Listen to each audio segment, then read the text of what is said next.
Namaskar to all of you. Hey Janardana. I have a question from Aprajita Bansal. She is asking me, Pranam Guruji, Hari Om. Guruji, when during any type of operation they give us anesthesia and we are completely unconscious, then also is it possible that some other soul can come and occupy our body and we will not know? Guruji, though a bit stupid question, but after marriage girls are mostly with in-laws. So after marriage, shall we put more care to where we are married, or shall we equally take care of both our parents? Because when staying away from our own parents, it is difficult to keep a proper care. Let us first deal with the first part of the question. She is asking, when during any type of operation, they give us anesthesia and we are completely unconscious, then also it is possible that some other soul can come and occupy our body and we will not know.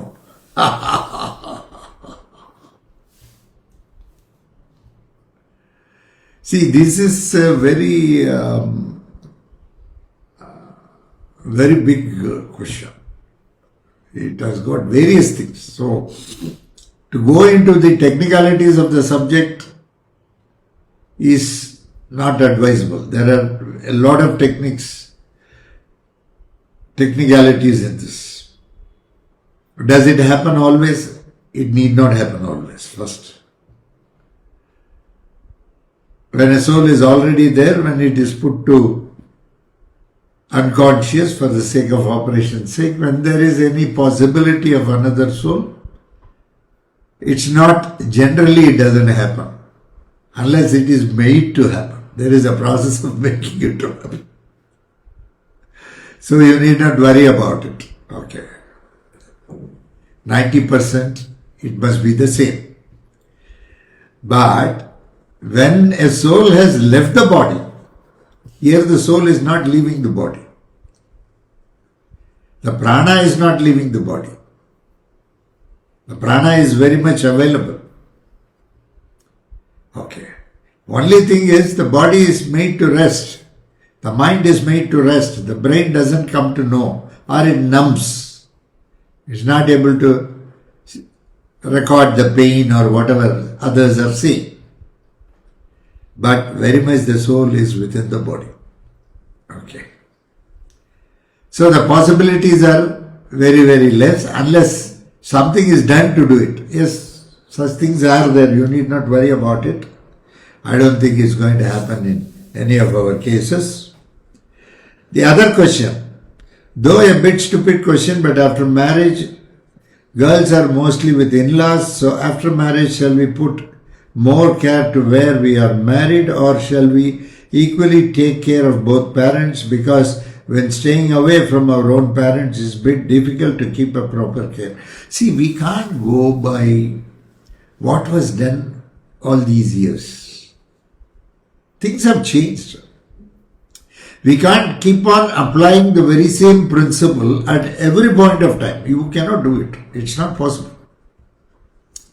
Yes, those days, once you come to the in-laws, you are taking care of the in-laws, and the sons or your brother would have taken care. Like that. The sons are supposed to take care of parents. The daughters get married to another family and they are supposed to help the sons of that family to take care of his parents. That was the system long back. Okay. Today, even a son is not taking care of the parent. How many sons are taking care of their parents? Okay. Today we have become very nuclear, and nowadays even within the family, to take care, husband should take care of the wife and children. That itself is not happening in many cases. Okay. Sometimes in some families, husbands don't earn. The wives go and earn money and they take care of the family. This is a fact. One should definitely earn, whether it is husband or wife. Today things have become different. Those days husband was expected to take care, the monetary aspect, everything he should take care, the male should take care, and the female will take care of the home. That was long, long ago. Okay, today females are well educated. After educating to that extent, you can't expect the female to sit at home. She has to go do job, she has to earn a little bit of money. Today, she is not just an emotional partner, she is also an economic partner. And she does. So today everything has changed. It's not the same. So if we are going to blindly apply what we were doing long back, it will be very troublesome in families. So today we have to also adapt and we have to change. There is no way out. So today, if parents of the female don't have anybody else, say the son is not there or son is irresponsible, how to inject responsibility into a person? People who are responsible will always know what they are supposed to do and how they are supposed to do, whom they are supposed to take care, to what extent they are supposed to take care. All that they will know automatically and they will do it. You cannot inject responsibility into a person. Okay. So today, a female feels more responsible. Nowadays, even when kids get married, they ask, one basic question they ask is whether your parents will stay with you. The females are asking the males. I have come across in many cases where I used to ask the males, what questions did she ask you?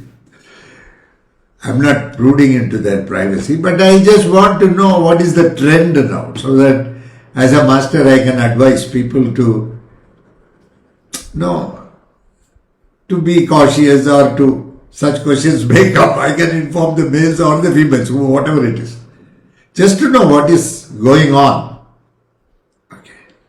So today that has gone to that extent, whether you will be taking care of your parents. This is a default, taking care of elders, whether it is on the male side or on the female side, should be there.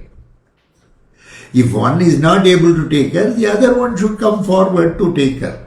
There is nothing like, one more I have seen, suppose there are 2 sons, 3 sons, or 1 son, 1 daughter, etc. Now the scheme is, you keep 6 months, I will keep 6 months. You keep 4 months, I will keep 4 months. You keep 2 months, I will keep 2 months. He will keep 2 months, he will keep 2 months, she will keep 2 months. The parents have become something like a football. This looks ridiculous. But that is what is happening. They say we can't do anything. I can't take care of my father for more than 2 months. And others are there, no, it's their responsibility also. Okay. Probably slowly it will come to an extent. Now today, people living in US and all, they put their parents in some old age home, or nowadays some service apartments are there, they put them there. Okay. That's all, everything is taken care. Once in a while they call, hi, that's all over. And if you ask that boy, he says, no, I have got everything, I have given service apartments, everything. Interestingly, I know in one recent case, the boy was keeping both his father and he was keeping his mother-in-law also. Okay. Both the husband and wife. Of course, they are in US and they have their own, during daytime, they will go for job, they will go for work, and the kids are all already grown up, and some kids are studying, some is working. So like that, okay, fine. There is nobody at home. Only the father and the mother-in-law. Already these elders have some personality cult. This comes from age-old things. Those days what happened, that family, this family. See, we always carry that baggage with us. You always carry that baggage of the past. Okay, you did like that, you did that day, this, that day, this, that day. You are not prepared to drop. Even people are aged, but they are not matured. Age is not going to give maturity. If out of age you have experience, and if you have learnt that from that experience, the way it has to be learnt. If experience was there, but still the way you learnt was wrong, the way you react or act will be something different. Okay. So, just the age alone is not going to give maturity because they are aged. There was a lot of problem at home. But the father is saying food is not being served. I have to eat my own food. Why I should be there? The mother-in-law, the other side, the wife's mother, she says, I have to be served food. Otherwise I won't eat. Just imagine the plight of those people who have gone to the husband and the wife. They have gone to their office. They may ring in the middle, they will call. Sometimes they are at home, just casually they may make a call for 2 minutes. They may be having a lot of work in the office or business, whatever it is. It is natural. They will call. Okay. When they call, they will say, we have not eaten. He or she may be in a very important meeting. At that time, they cannot leave that meeting and come here. On one side, meeting will be there. On another side, it will be running in their minds. Their parents, no, this side or that side, they have not eaten. How he must be feeling or she must be feeling. Okay. Somewhere, something has gone wrong. The elders today are not prepared to adjust. Youngsters behave in one way, elders behave in another way. Okay.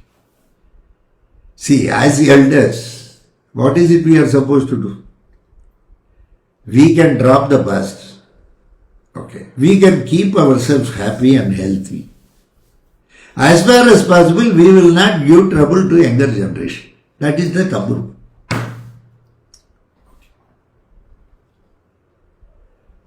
But they don't do it. Over a period of time, I don't know what happens, because unless I go to 80 or 100, I may not know. I don't want to act like that, even if I am living up to that. I don't want to be a burden. Why to the children, even to my disciples, I don't want to be a burden. I don't want to be a burden to the society. But life is choiceless. We don't know what is going to happen. Life is always uncertain. Though I have all these desires, it's Bhagavan who is going to say whether yes to my desire or no. And accordingly things will happen. Karma is always there. That baggage is there. And people like us, we don't carry our baggage alone, we carry others' baggage also. How difficult it should be for a prayogi. But it doesn't happen. If you think very well, they don't. They bring in only their things many times.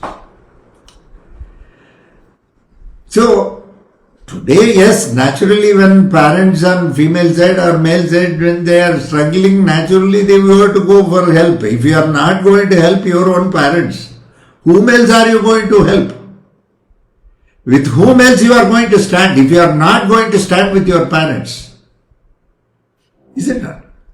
Whether they have accepted us, whether they have treated us properly when we were young. Because some parents would have been very boorish in the younger days, what to do. They will have some agenda in mind and they expected the youngsters to fulfill it. For that sake, they would have compelled. So, where do we go from here? So, what is wrong? The female taking care of her parents. There is nothing wrong. So, Rajita, yes, I appreciate you are taking care of your in-laws. That's something very good, excellent. Okay. In your case, probably your mother-in-law is not mother-in-law. She is mother. Father-in-law is not father-in-law. He is father. You see, father-in-law, mother-in-law, brother-in-law, sister-in-law. What is all? In-law.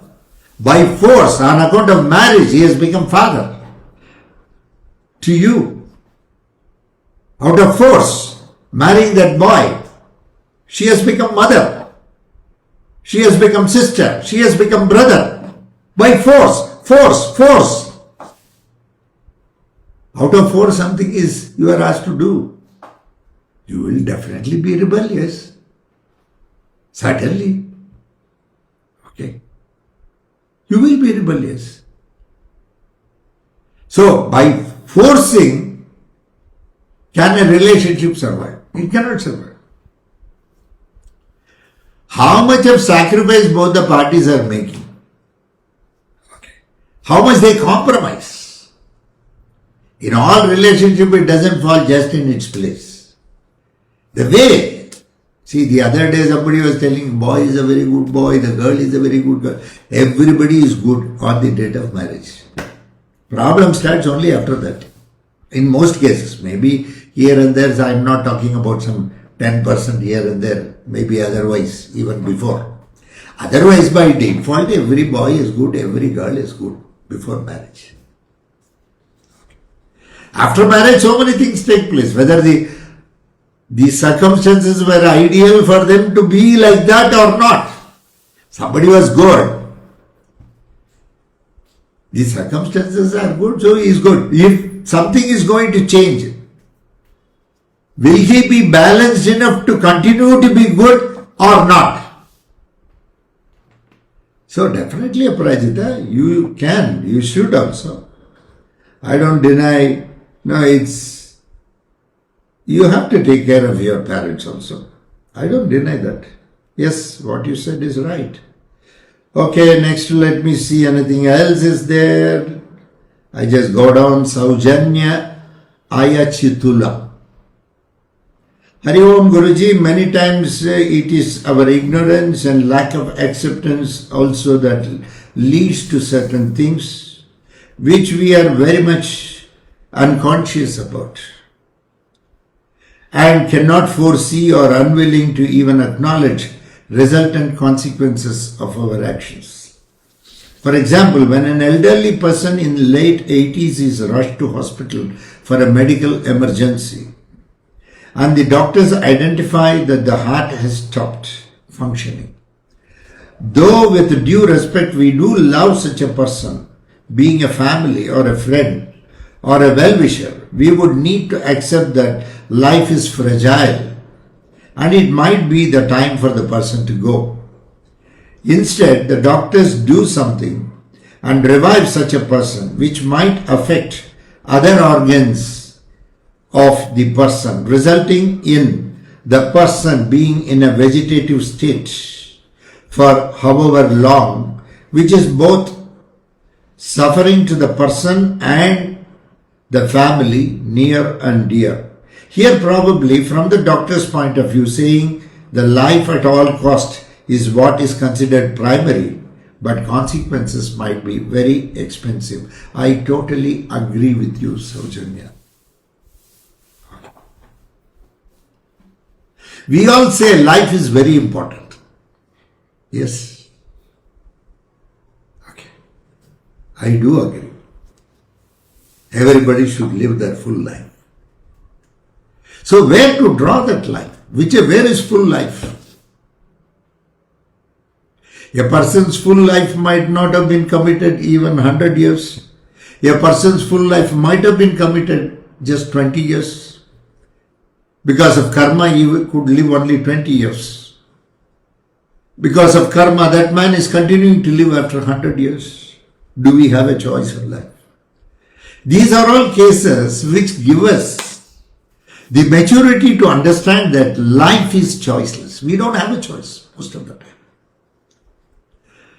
The other day, Dr. Pingali Gopal was only referring to this ethics. Ethics in his profession as a doctor. Okay. They are forced to do certain things in the name of medicine or in the name of saving life or anything like that. And how ethical it is to adopt certain practices. See, doctors or engineers or scientists, whoever it may be, who belong to the, who really bring something good for the materialistic world, should also have some element of spirituality. I don't say religion. I call it spirituality. Something they should know about consciousness. Something they should know about how life persists. Of course, if they have a little bit of religion also, probably every religion points towards the concept of universal consciousness. Maybe some will discuss. They will say these things are all Archavatara. They will all discuss. They will say form, formfulness, formlessness, all these things. Okay, fine. But you see, Bhagavan, the entire creation of Janardana, Narayan, the entire creation is purely formful. And the formless is there across. But you see the formful also. Chetanam, Achetanam, they will say so many things. Things which have life, you do not have life. How do you know? A rock may be there. You may be thinking that it is a rock. But it may be a highly evolved rock. How do you know? Humans, more on account of ego, have always considered all other aspects of creation as much lower than themselves. My view is, suppose an animal is there, a bird is there, an animal shouts, or a bird sings, or it shouts, or whatever it is. You are not able to understand the language. That's all. Probably it's trying to convey something. You, as human beings, we say that we are more superior, but we cannot translate. We cannot translate what is being said by the animals or by the birds or by the various elements of nature. Crickets, if you go inside the forest, you will get some sort of sound. Across, all will be there. It will be huge sound. They are small insects. Right?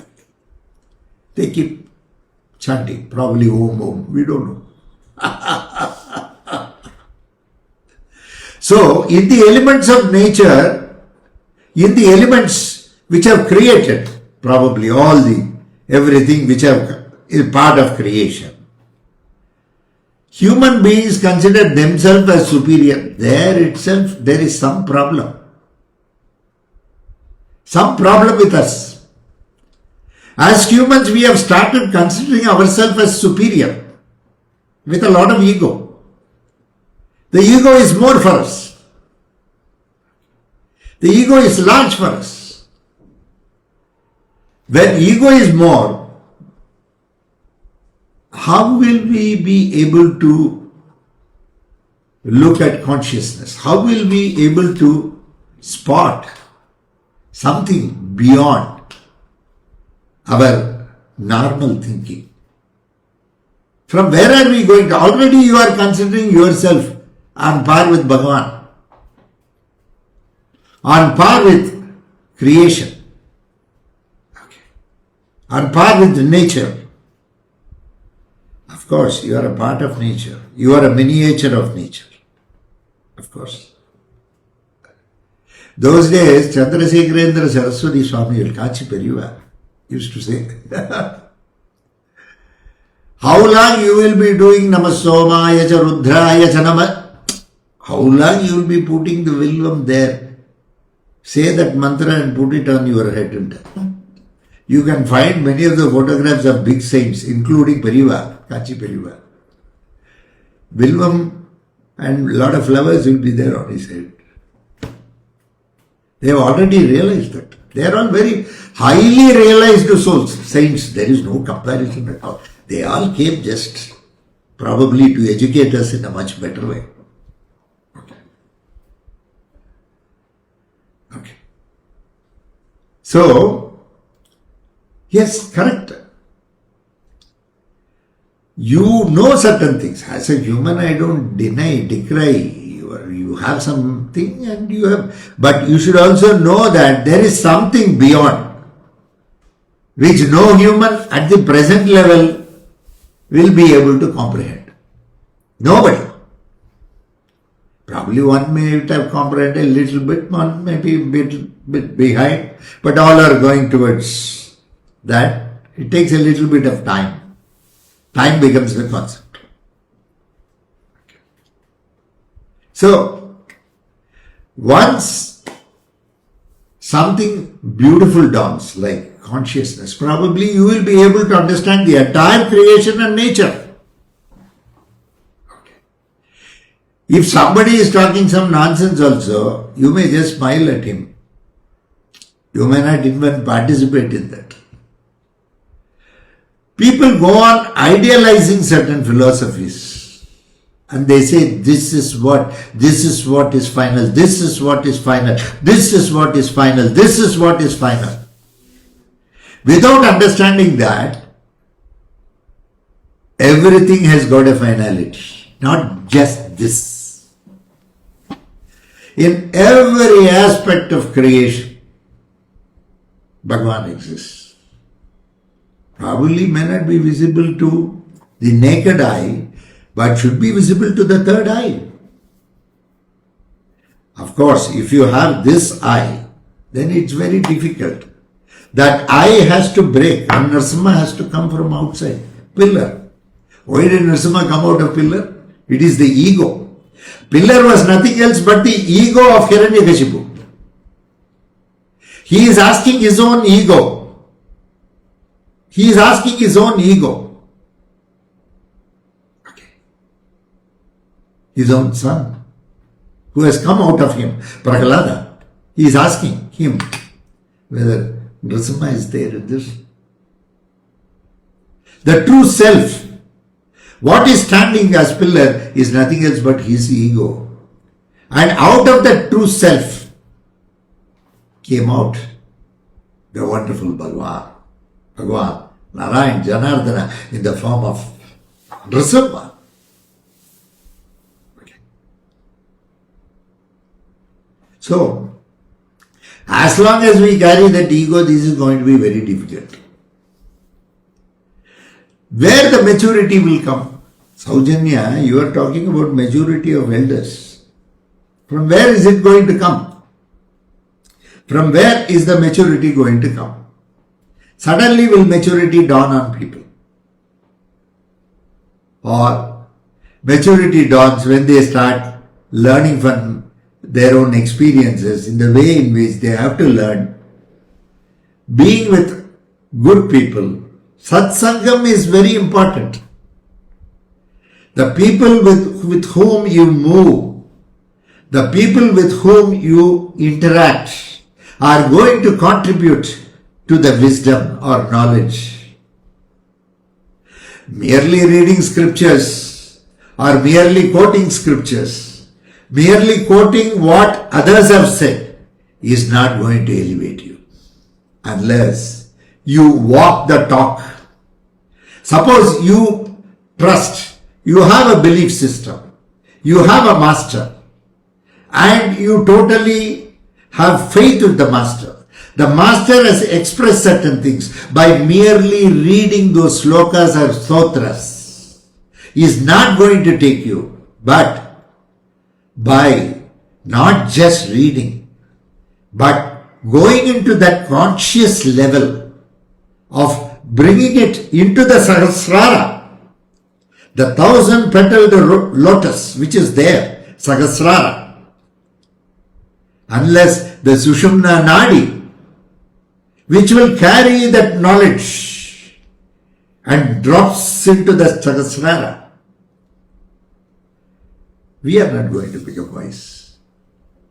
By my repeatedly saying various things, scriptures of great people, you are only singing what they have sang. You are not able to progress beyond that. What is it you do to progress beyond that? When we are championing for the cause, of a master, of a guru. First, we should have practiced what is being told.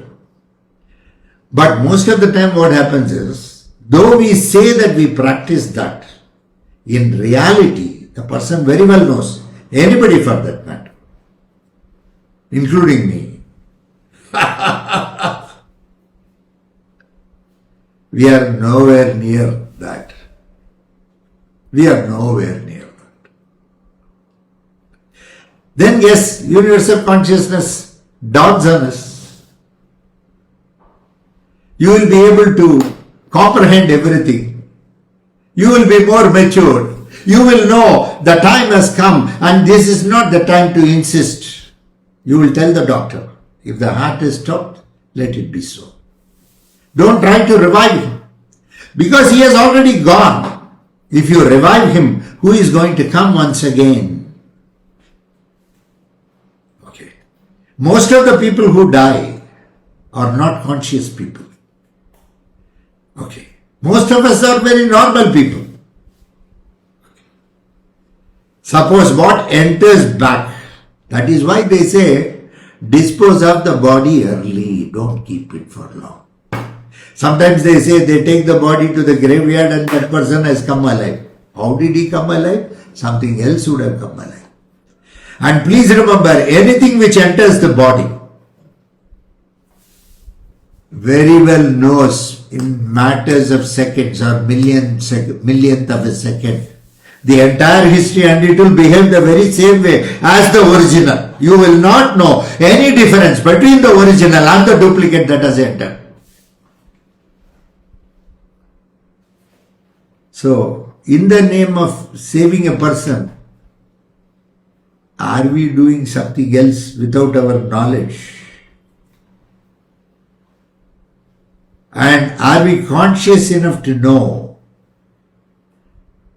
is it right just that we want the person back, or it should be like exactly that person should come back if something is done? But unfortunately the science doesn't believe in all this. A little bit of spirituality, consciousness, Bhagwan, whatever it is, will help us to understand the subject much better. This is what we feel. So Saujanya, yes, I totally agree with you. Thank you very much. Some other time, some other day, I don't know. Though I want to give you lectures every day, I don't get Prashnam for it. We have to see Prashnam and all. And that is a big subject of a prayogi. Okay? Thank you. Bye.